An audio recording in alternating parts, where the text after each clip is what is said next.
In today's video, I'm going to teach you how to edit the subject or header in the new Yahoo Mail when replying to an email. This is a simple tweak that can make your replies clearer, easier to search for later, and more helpful to the person receiving them. Start by opening your preferred internet browser and heading to the Yahoo Mail sign-in page.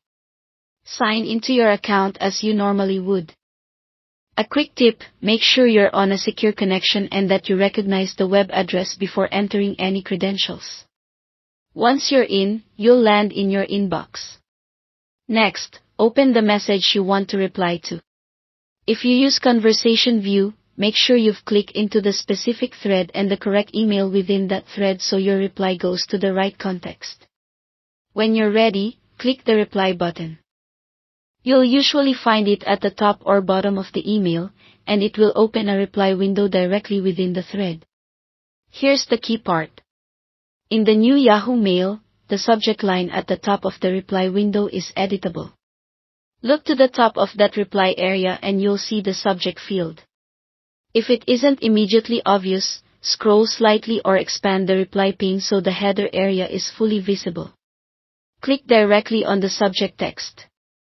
You'll see a cursor appear, which means the field is now editable. From here, you can delete the existing text, modify it, or completely rewrite it to better reflect what your reply is about. Keeping the subject short, specific, and action-oriented helps your recipient understand the purpose at a glance. For example, you might add clarity like updated details, schedule confirmation, or follow up on your request.